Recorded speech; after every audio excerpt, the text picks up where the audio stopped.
Eliot Ness y Al Capone, el enfrentamiento que definió una era.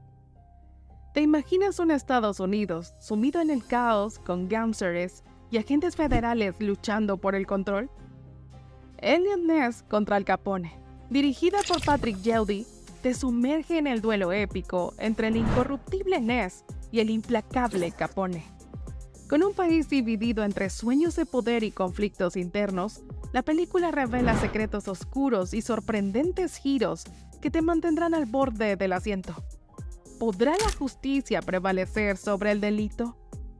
Descúbrelo en esta fascinante y misteriosa obra que no querrás dejar de ver. No olvides activar las notificaciones y suscribirte a nuestro canal. Comencemos. El final de una era. ¿Qué sucede cuando la tormenta más feroz en la historia de Florida finalmente cede?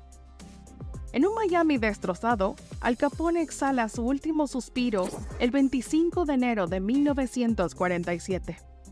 Sorprendentemente, su muerte apenas hace ruido en los titulares, regalada a una nota secundaria. ¿Quién hubiera imaginado que el hombre que tuvo a Estados Unidos bajo su control partiría de manera tan discreta? En las primeras décadas del siglo XX, las calles de Chicago se convirtieron en un hervidero del delito organizado, con pandillas étnicas luchando por el control de los negocios ilegales. De las bandas callejeras de Brooklyn, emergió un joven italoamericano despiadado, Alphonse Al Scarface Capone. Nacido en 1899 de padres inmigrantes, Capone dejó la escuela a los 14 años para unirse a la pandilla Cinco Punteros, y pronto se ganó una reputación como asesino. Un altercado callejero le dejó la cicatriz que le valió su apodo, convirtiéndose en un símbolo de su crueldad.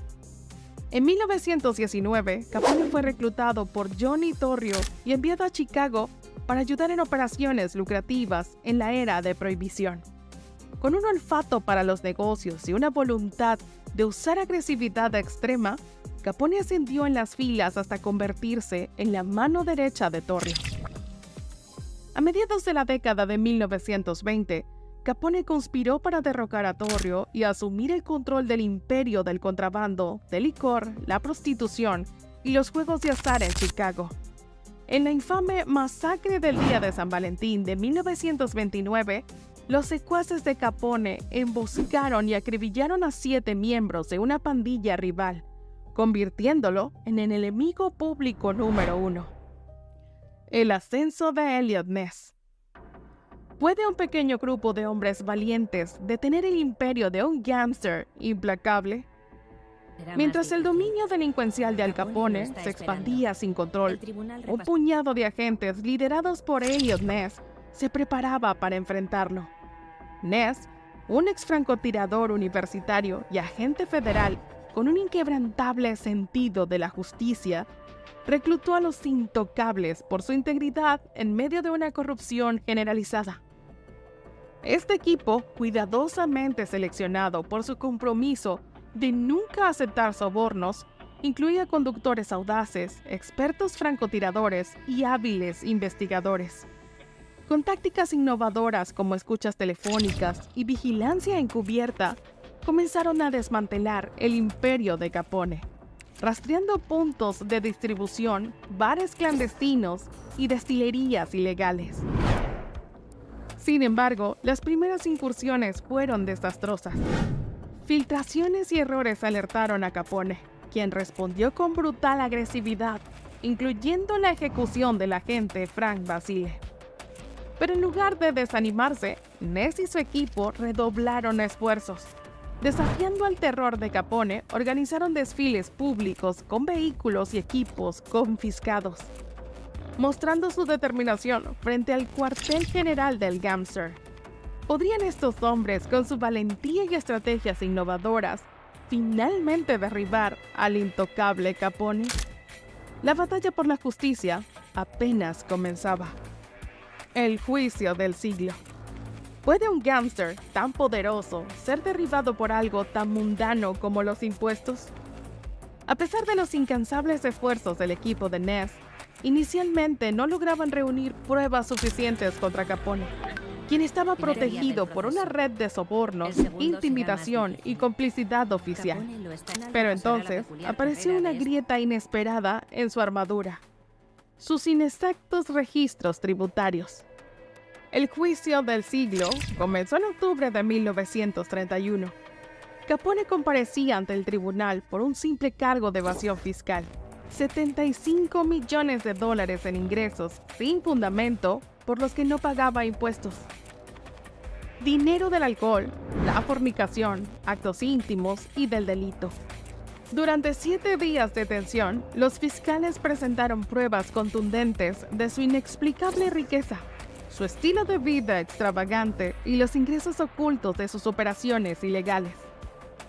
La defensa de Capone intentó desesperadamente retratarlo como un humilde hombre de negocios y devoto hombre de familia. Pero los testimonios de Eliot Ness y sus agentes encubiertos revelaron una realidad mucho más oscura. Ness detalló la sangrienta trayectoria delincuencial de Capone, desde sus inicios en las pandillas callejeras de Brooklyn hasta la brutal masacre del día de San Valentín de 1929, cuando los secuaces de Capone asesinaron a 7 rivales a quemarropa.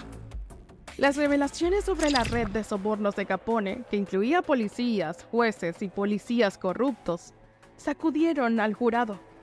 Los registros contables mostraron decenas de millones de dólares en ingresos inexplicables de los que Capone no había pagado impuestos.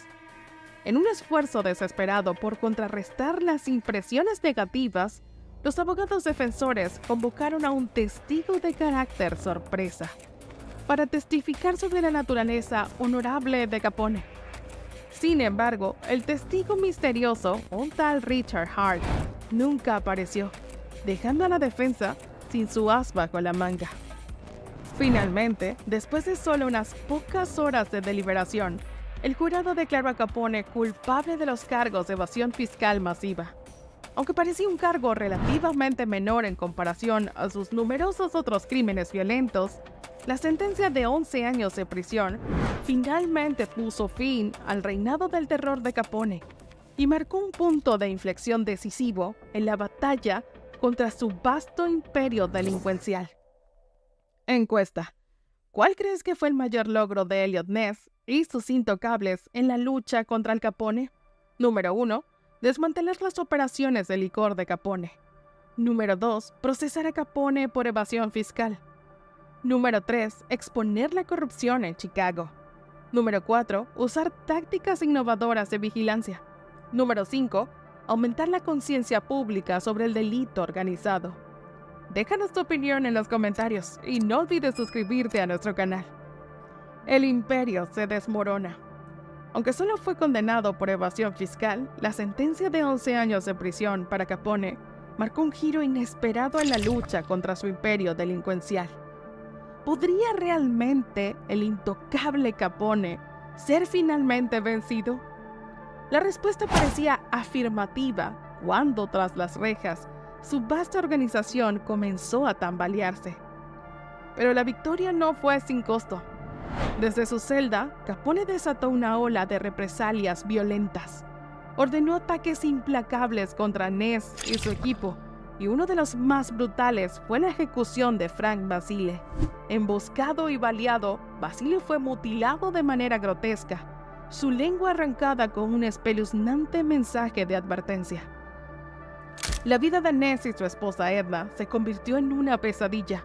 Amenazas de liquidarlo constantes y la necesidad de guardaespaldas armados las 24 horas hicieron de cada día un infierno. La pareja nunca podía dormir 2 noches seguidas en el mismo lugar, temiendo un ataque inminente. Sin embargo, Ness no se quebró.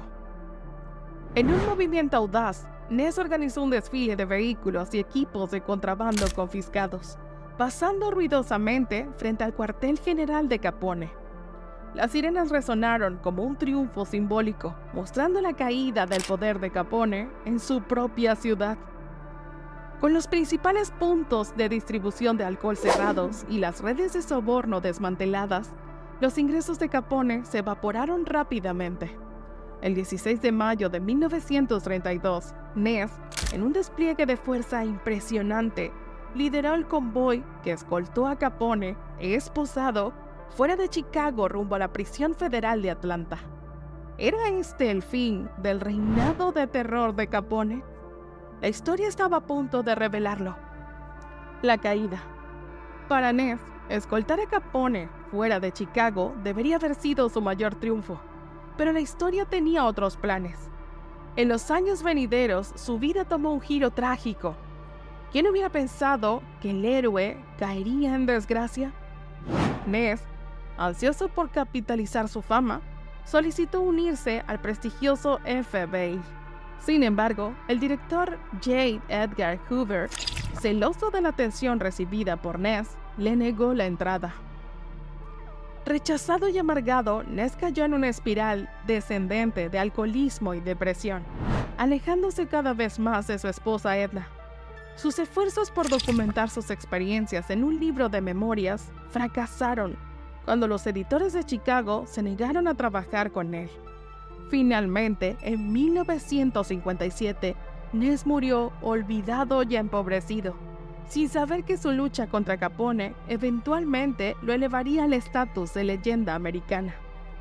En un contraste sombrío, los últimos años de Capone transcurrieron en un aislamiento miserable. Transferido en 1934 a la infame prisión de Alcatraz, The Rock, el otrora todopoderoso jefe del delito, se convirtió en un paria, menospreciado por otros reclusos.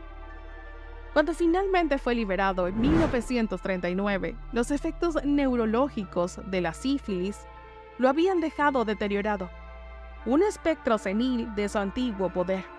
Sin acceso a su fortuna confiscada, Capone pasó sus últimos años aislado en Miami, apenas reconocible, hasta que exhaló su último aliento durante una tormenta tropical del 25 de enero de 1947.